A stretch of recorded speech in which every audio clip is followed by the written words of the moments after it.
Hello there and welcome. My name is Linda and this is my channel, Linda T70. Really good to have your company today. Thank you so much for joining me.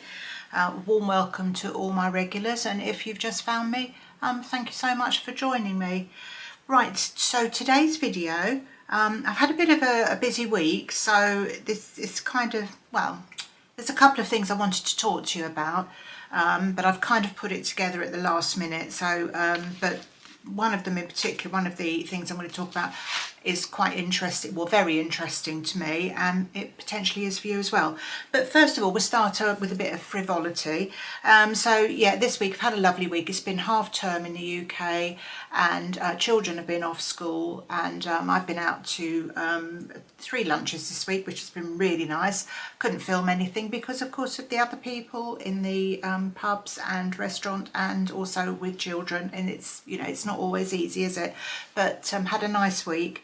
And today is Friday, the day this video is going out, and I've got my 2 granddaughters, one of which you will have seen in my Christmas food testing video, and my other granddaughter, they're coming over today and having a sleepover with me, well, you know, with each other here.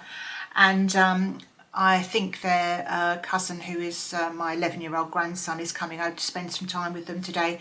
So in preparation for that, I'd be interested to know, because I don't really know anybody that does this sort of thing. No, I mean, I know some of my friends have got children and grandchildren, and they might look after, you know, to help out with work duties for their parents, as we've discussed before. But I don't really know anyone that does these sleepovers for children of the kind of age my granddaughters are. They are, well, one's just about to be 9 and the other one's 9 later this year. So I don't know why we do that. They're just 8 at the moment, aren't they? They're 8. So anyway, I've sorted out their bedroom. Now I really would like to know if there is a knack to making bunk beds, as in putting the covers on, which honestly, it's like a flipping Pilates workout in my house trying to do it. It's okay with the bottom bunk, you know, you can get all the thing, the duvet and that, and the sheet down, tucked in, that's what I'm trying to find the word to say. You can find that's okay on the bottom bunk, but when it comes to the top bunk, it's just impossible.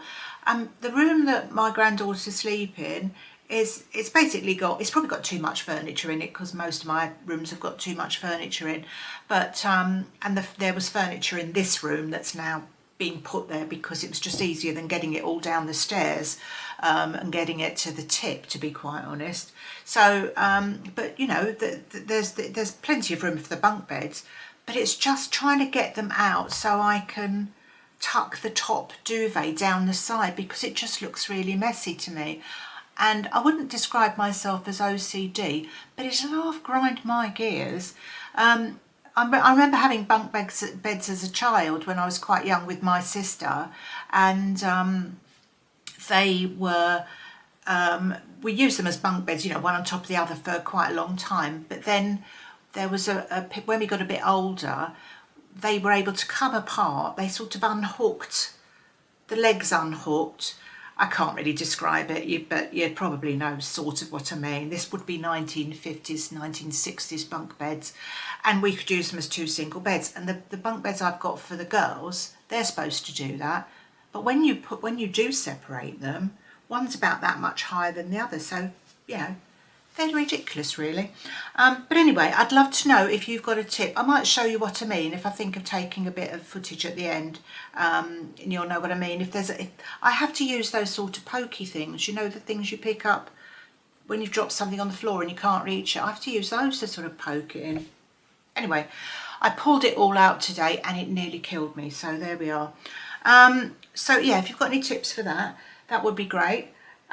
The other thing is, what do you buy to for your grandchildren when they come and stay over? I have a kind of, I never really know where to start with this, because one of my granddaughters eats really well, And the other one, so most things she eats quite posh stuff sometimes as well, which I'm always surprised about, because children tend to want chicken nuggets and things all the time, don't they? But she's a good eater, but the other one's a little bit fussier. And I know 1 or 2 meals that she likes, but it's never quite, when she comes here and I give her what I think is the same, I don't think it's quite the same as she's used to. So she leaves half of it.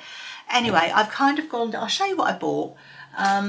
There's not much here. So I had to go to the emergency Sainsbury's, which is the little one, that yesterday, to get some stuff, because I didn't have time to go out this morning. So I thought they can have a choice between hot dogs, which they like, and burgers, which they like. My grandson's pretty easy. He'll just eat pizzas, but he'll have to, I think he's quite happy with burgers and hot dogs as well, so that won't, I don't think he'll be a problem.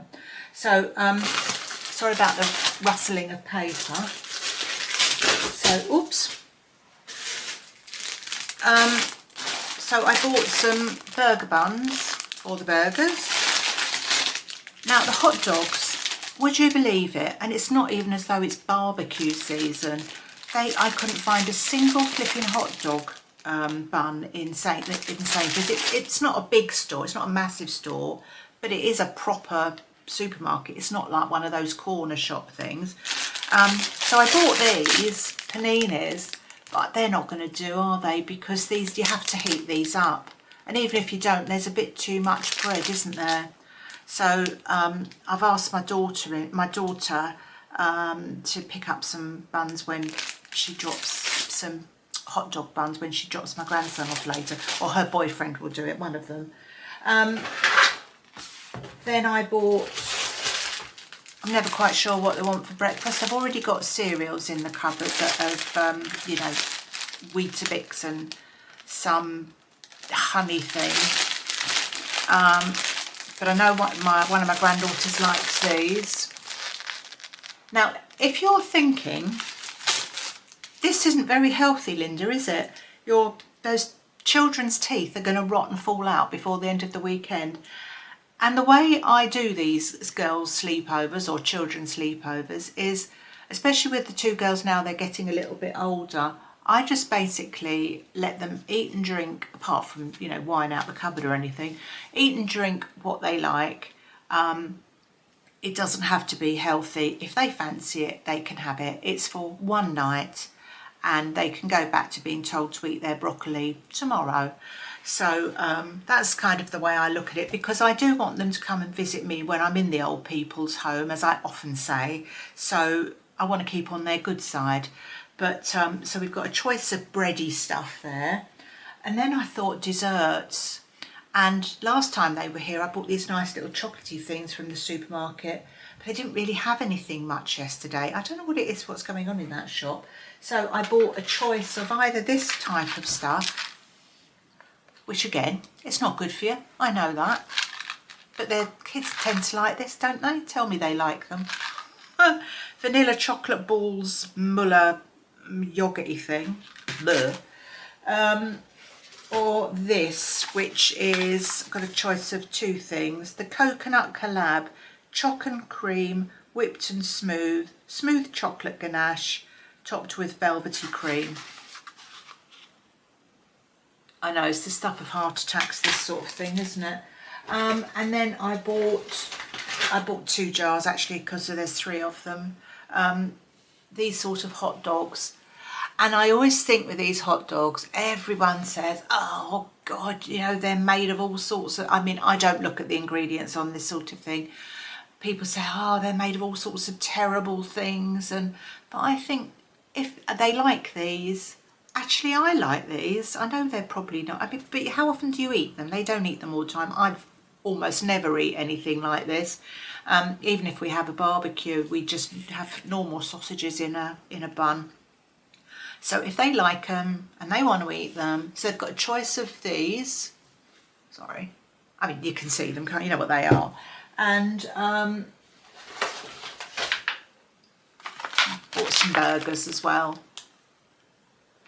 which they can have their choice of whatever in, cheese, or I think they all like cheese in their burgers. And as an emergency, if I can't get them to eat any of that stuff, I bought 3 of these. Again, I know, processed food, I know, but it's one night and they might not eat them. I bet I'm sending most of this stuff home with them for their mums to do something with. Probably put it in the bin. These Lunchables, which they're quite useful things every now and again. So there we go. I'm going to spend a couple, the night poisoning or the day poisoning my grandchildren with processed food. But yeah, hopefully they'll like that, or there'll be something there that they'll like, apart from the what do I call these things? Panini bun things. But then if my son-in-law remembers to get the proper hot dog buns, we can eat these, because me and current husband like a nice fancy roll at the weekends. Mrs. Oh dear, sorry, I didn't mean that to come out that way. Anyway, so that's that.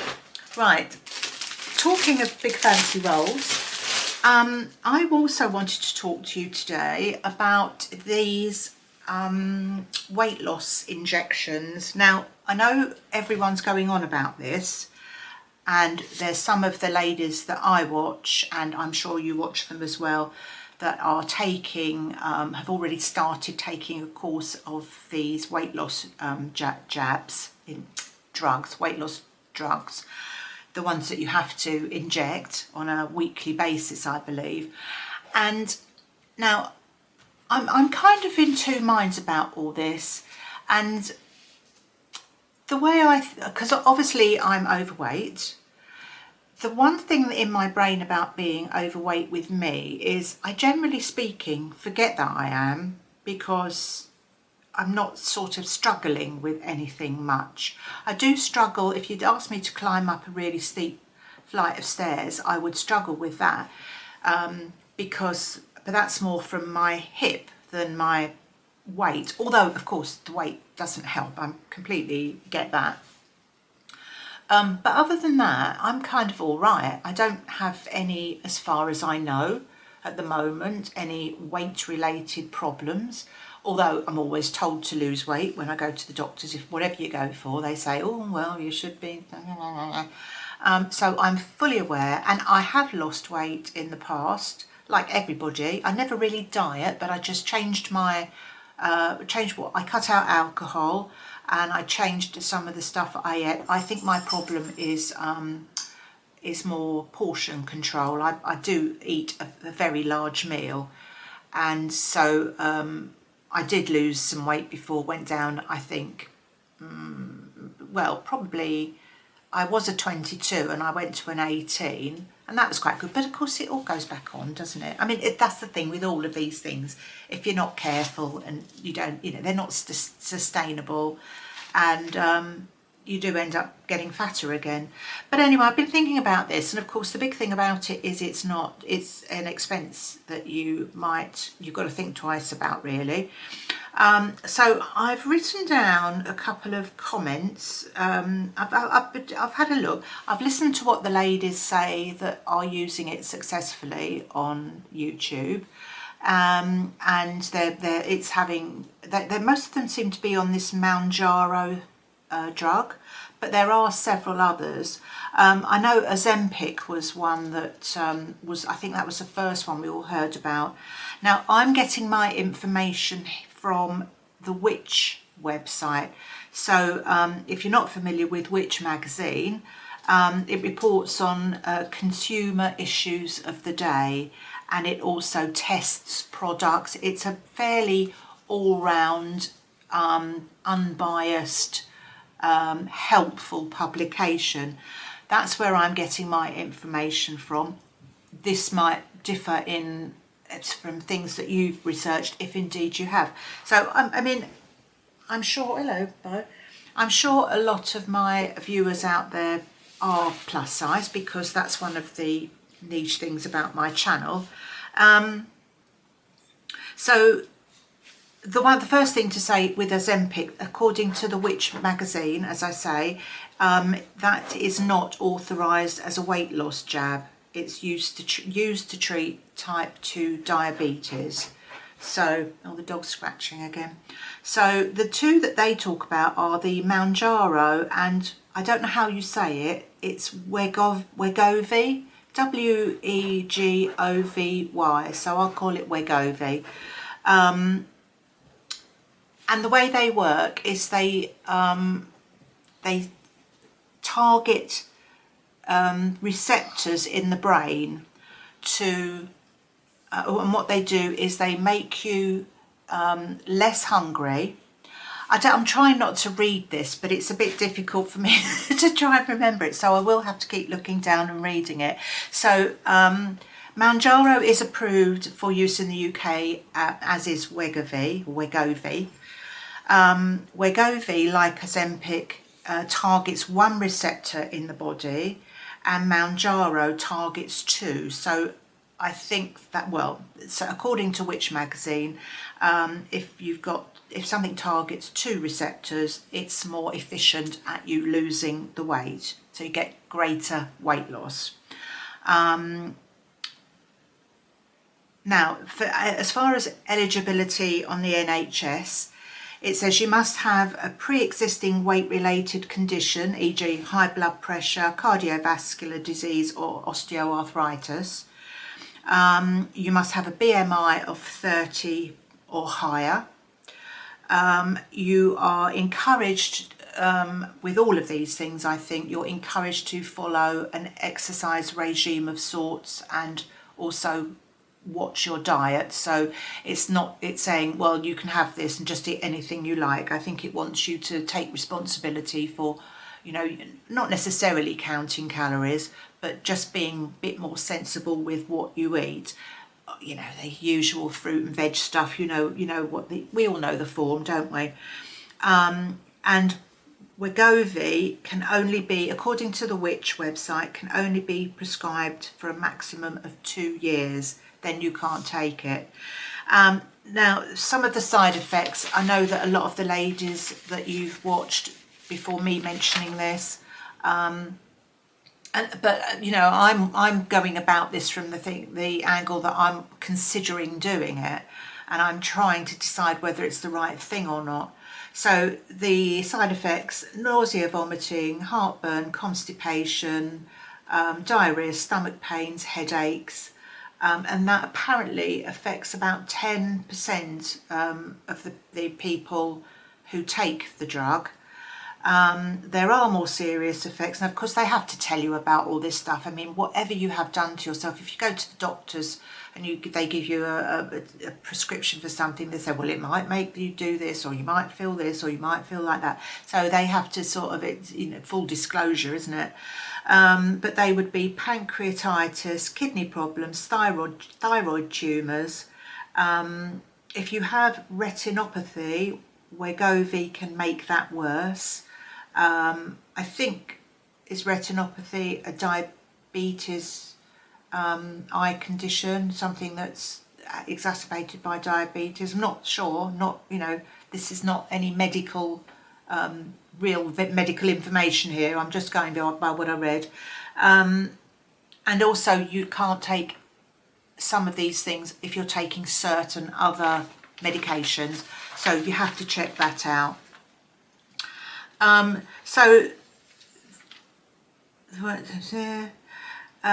People taking Wegovy and Mounjaro start to lose weight in a 2 to 4 week time frame, apparently. I've written lots more stuff down, and I don't really know how many more things that you will find useful, because there's sort of information overload. Some of the pluses, though, are you can lose up to 22% of your body weight and reduce the risk of diabetes, high blood pressure, several cancers and cardiovascular disease. Excuse me, scratching my nose. There's also evidence, independent of weight loss, that it reduces the risks of heart attacks, strokes, and reduces the cravings for high fat, high sugar foods and alcohol. Now, that is the dream, isn't it? To reduce the cravings for high fat, because that's what we all was full of sugar and fat and horrible stuff. which makes us put the weight on. Now, I just wonder also, the other thing I wondered about was whether, because I sort of forget, I'm so sorry, I'm scratching my nose, I don't know why it's itchy, whether this was kind of a bit age dependent, because some of the ladies I've seen, I don't know how old they all are, but at least 2 of them I think are in their 50s, and one I think is in her early 60s, and of course I'm in my early 70s, and I thought, I wonder if there's a sort of a cut-off point, and it seems that there is. Where are we? Where did I write that? Hold on one sec. That was also a good opportunity to scratch my nose, so hopefully it'll stop irritating me now. Yeah, it says you potentially, once you're over 65, you can have more serious side effects taking these drugs as well. Now, I don't know what they might be. I'm guessing the ones that I've already mentioned, but there could be some more. So should I try it, or should I, if I'm that worried about losing weight, which I am and I'm not, should I just go down the route of doing what I did before, cutting out, reducing the quantity of food I eat, really? I think when I lost weight before, I didn't even cut out all the foods that are bad for you. I just ate so much less than I normally do, and it did seem to do the trick. So I suppose this all sounds a bit like that's the route I should go down. Or do I go down the route of going onto one of the websites where they sell this stuff? Because I think, is it osteoarthritis I've got, or there's another sort of arthritis, and I can never remember what the word is. I'm not sure which one of those I've got, but as far as I know, I don't have anything else that qualifies me to get it free. Just to sort of to give you a bit of background on this, though, I might have mentioned this before. I do have an ectopic heartbeat.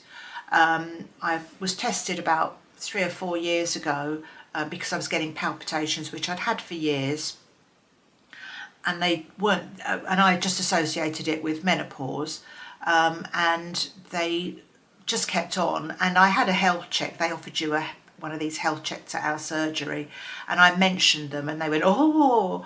So they gave me a ECG. I had an ECG in the surgery by the nurse woman that does it, the healthcare lady, and she, as a result of this, she said, oh, you better come and see the doctor. I've shown your results to the doctor. So I went in and saw the doctor, and then he told me that it looks as though, from my ECG, that I've had a heart attack. And of course I'm sitting there thinking, when did this happen? This was just before I lost this bit of weight I was just talking about. And anyway, that started a whole succession of appointments and checks and tests, which I'm grateful for, because you think, well, with a lot of illnesses, you're not going to potentially conk out, in 1 minute, or the next week, or not, you have a bit of a lead up if you've got an illness to dying. But I thought, well, when it's your heart, if it goes, doesn't it? And some people survive, but, a lot of people don't. And so I went to Harefield Hospital. I chose that to go and speak to the consultant there. And they actually said to me, after giving me another ECG and me speaking to a consultant. Now, Harefield Hospital is a heart hospital in it's actually not very far from where I live anyway, but it's in the southeast of England, and we're very lucky to have such a good hospital near to us. And he said, there's absolutely nothing wrong with your heart. When you had the sticky things put on you, just pull you down a bit. So they stick the things on your chest, don't they, and whatever. When they stuck them on you, they put them in the wrong place, which the surgery has since denied. But if a top consultant, a top London heart hospital says that, I'm inclined to believe him rather than the healthcare assistant in my surgery. You know, all respect to her and everything, but, you know, and that really frightened me. I was really, really quite frightened with the whole situation. Just realised it's, oh no, I have put the light on, it's quite dark, isn't it? Anyway, so, and the reason I bring this up again is because lately I've been getting more of these. So basically, sorry, they suggested if I wanted to, but there was nothing necessary to do, but if I felt it might be beneficial, that they could prescribe me some beta blockers, which would potentially help with the bum that I was getting. And these bums have got worse lately, so I'm actually awaiting the result of some blood tests. I've seen a GP, actually seen face-to-face a GP, and she suggested some blood tests, because of course we all know what happens when you start having blood tests. They find all sorts of things wrong with you that you didn't even realise you had. So I'm dreading that really. But the point is, if that comes back okay, I'm going to speak to the GP anyway and just get her take on this situation, because you know, maybe some substantial weight loss might help with the old heart thing. So yeah, but so I wouldn't be doing this just yet until I've had all that checked out. She said if the blood test came back with nothing, they can give me, I did have a heart monitor on a few years ago for like overnight, and I think, did I have something else? No, I think just another, I think I had another ECG somewhere else, and that was kind of it. Excuse me, that was kind of it. They couldn't find anything particular wrong, which I was glad about. So anyway, so I hope this is making a lot of sense here. I don't know if it is. So there's a few of the pros and cons. I probably don't need to go into all the stuff I've written down, because I know a lot of the ladies have, you know, the other ladies that are already taking these things have given you lots of information. You can actually buy these injections online from places which I would tend to trust. Now I don't know, I can't tell from the websites how much their care is around these other places. So you can buy them from Asda Online Doctor, Boots, Lloyd's Chemist and Superdrug. But I know a big thing around this is that the all-round care, although you don't see a face-to-face person, there are certain criteria that they demand that you send them, like photographs, your weight, your BMI, there's all sorts of things that they need to know about you. It's not just, oh, we'll send, I mean, if someone just sends them out to you in the post, you don't really want to be getting them from those people. So I'm imagining that those people I've just mentioned will do that, because they are popular and trustworthy high street brands. But I don't know, because I haven't drilled into the websites to find out, because I didn't want to actually, go through the process yet, because as I say, I don't know whether my doctor will say it might be, it's a good idea or not. Because of my age and because of my bumpy heart, maybe she'll say, well, that's the last thing you want to do, or maybe they won't be suitable with beta blockers. I don't know. So, I'd be interested to know what you think about this. I'm sure there's lots of you out there the same as me that have thought about this, because how many of us have said in the past, oh, if only there was a tablet or an injection you could have just to take, make yourself thin, we'd all take it, wouldn't we? It used to be a sort of a throwaway thing that we would say. And it seems like, that's kind of sort of come to fruition from a sort of trustworthy source, as in a diabetes treatment. There's a diabetes treatment called metformin, and nothing to do with this, I hasten to add. And I know someone that took that for something a number of years ago, who wasn't diabetic. I can't remember exactly why they were given it, but they lost quite a lot of weight, which was something that they weren't, it was a happy side effect from them. So obviously the diabetes treatment is the kind of route that seems to work for people. But I'm not, just to make it clear, I'm not trying to tell anybody to do any of this. It's very much a think about the long-term consequences, and of course if you have to stop taking it after a period of time, do you just get fat again if you don't, because you're obviously although your brain is kind of, while you're taking these things, your brain will have switched off to not wanting, you'll be feeling fuller and you won't desire certain foods. But once the medication's out of your system, I suppose you will, and you'd be back to square one, I suppose, like anything really. Yeah, because they say, don't they, that, I don't know if it's a fact or not, they say, well, if you eat less, your stomach shrinks. Now, whether that's actually just something people say or whether it does or not, I don't know. But it doesn't take long for it to expand again once you kind of, you lose a bit of weight and you get a bit less, a bit complacent, don't you? When you think, oh, I'll just have that because I've lost some weight, I'll just have that. And then, of course, it all starts again. I've never really been much for diets. I mean, I did this one when I was told about my heart thing.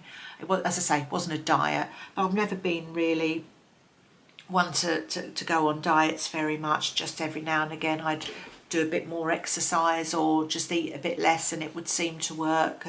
But then, you revert to norm, don't you? I don't want to go on too much more about this. If you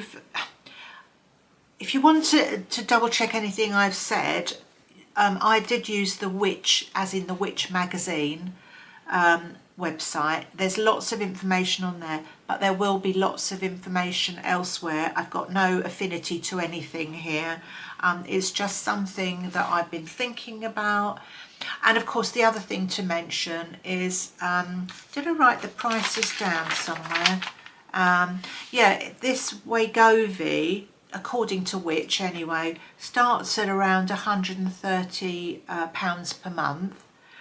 And it can go up because you start off on a small dose to get your body used to it. And I think that's probably the same with all of them, but don't quote me on that because I'm not 100% sure, but I think it's probably true. So you start on a smaller dose, so you will have your first month at £130 or thereabouts. And then as your body can tolerate more, the price of it will go up because you're taking more of it. And it says here that the maximum dose is £269 a month. Now that is a lot of money, isn't it? I don't know what it is about my videos that make my dogs want to go shake in the background. Oh, can you see her? Bless her, wandering about. Yeah, a couple of you noticed she was on the bed in my last video having a nice old stretch out and a snooze there. Yeah, so, and Manjaro, I wrote down, according to Which, it says it's 130 per month up to 180 per month or possibly more. So yes, it's justifying the expense, isn't it? And as I say, older people as well, over 65s, maybe should be getting checked out first before embarking on this journey. Actually, I've just used the J word, journey. I can't stand it. Everyone's on a journey to something, aren't they? And I think, oh God, it's just the word of the century, isn't it now? Or the word of the decade, maybe. Oh, got the itchy nose back. Yeah, so let me know what you think about that. I'm in two minds. I've been thinking about it for a while, but the more I read,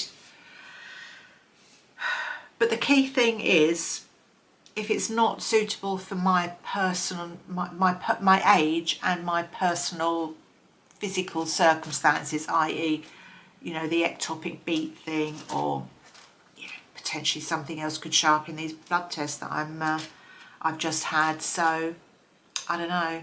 It might all be irrelevant anyway, but yeah, I thought it'd be interesting to have a chat about it. So if you've got any comments, I know that lots of you like to give me your opinion on things, and I do ask, so I do like to read them and hear them. Sorry, incoming scratch nose there. Yeah, so yeah, let me know what you think. Is that everything? Yeah, that's everything for the video today. I don't know if this has been any good at all. I know I'm starting quite a bit. I just watched a really interesting Netflix documentary, actually. I've watched a programme about this case before because, you know, I like a murder. I don't really want to be murdered myself, but I like a murder. And it was about Gabby Petito, who was a young American girl who went on a kind of not a road trip exactly, but her and her boyfriend got a van which they did up and they went travelling around the country. And I won't give you I won't spoil it for you, but it didn't have a happy ending for anybody really. But it's really interesting and really moving and really touching. It's listening to her family and really interesting the way the crime was solved. So that's on Netflix. I think it's just got her name in the title, Gabby Petito. So if you want to watch that. And I think she actually put out, her trip was being filmed by her and her boyfriend, but mainly her, because she wanted a YouTube channel. She had a YouTube channel and she was documenting their trip. And so there was, I think when she met her end, she had 500 views on her channel, which then went up to several million views. So which is not a really nice, terrible way to get views, isn't it? But I suppose that's the way people work. And a lot of the tracking of the person that did the crime was done on social media, so that's obviously played quite a big part in bringing the person to justice. So yeah, I don't know if that's a good thing or a bad thing. I suppose if it catches people, but yeah. Anyway, I'm going to play this back, and if it sounds like me just not being very entertaining or interesting, I'll do it again. But hopefully there'll be something of interest in here. Don't forget to let me know if you've got an easy way to make the top bunk and tuck all the covers in. I bet there's somebody out there that's got a hack. I will show you at the end just what I mean, so you know. Thank you for looking at my shopping for my granddaughters, and please don't judge me on that. It's just one night, so they can have what they like. You know, I don't care, as long as they're amused and they give their mums a break for a night. And yeah, let me know what you think about these weight loss jabs. As I say, I don't have any information or, you know, from anywhere other than that Which Consumer magazine website. So if you want to look on there, of course there will be loads of other websites you can look on. And yeah, let me know if you're considering the same thing. It's a lot of money though, it's a lot of money. We'll have to see, won't we? So I will see you again on Tuesday with some other riveting subjects. So you take care, have a great weekend, see you soon, bye bye. Hello again. I've just realised that, you know, that all the terrible food I've bought for my grandchildren to eat, I did actually buy some fruit for them, because I thought, well, you know, you've got to buy something that's healthy. So I bought 2 of these little pots so they can kind of share those. So it's not all bad stuff. And the other thing I noticed, because I was just watching this video back, these aren't called Lunchables anymore, are they? They're called Lunchers. I don't know what the reason for changing that is, unless maybe a similar product in another country is called Lunchables and you're not allowed. They had to change them, but they'll always be Lunchables to me. But they are actually Dairy Lunchers. And I'll just stick that awkward picture of the a picture of that awkward bit in the bedroom, so you know what I'm talking about. So don't forget if you've got any hacks for that. Just see what I mean about the opposite bit of duvet, and it really annoys me that I can't tuck it down flat. I've sort of managed this side okay. Well, that's not wonderful, is it? But yeah, I like it to be a bit flatter. Mind you, I'm showing you that, and that doesn't look very flat, does it? But you get my drift. And I put some fairy lights up for them this morning because they've been knocking around since Christmas, so I thought I'll put them up. That nearly killed me as well. I was balancing on one of those stool things, you know, those plastic stools that you buy from, well, anywhere now, and I was trying to get in this gap here. Now I did pull the bed out and I moved that down a little bit, but it's still, there's not much room to swing in here. Not much room to swing in here. Oh dear. And I want to say I nearly got stuck. I thought, Jesus, if I get stuck, what's going to happen? But anyway, there we go. That is my problem. It's just, how do people get down that bit unless folk just don't bother? I don't know. Anyway, this should be it now. Take care. See you soon. Bye-bye.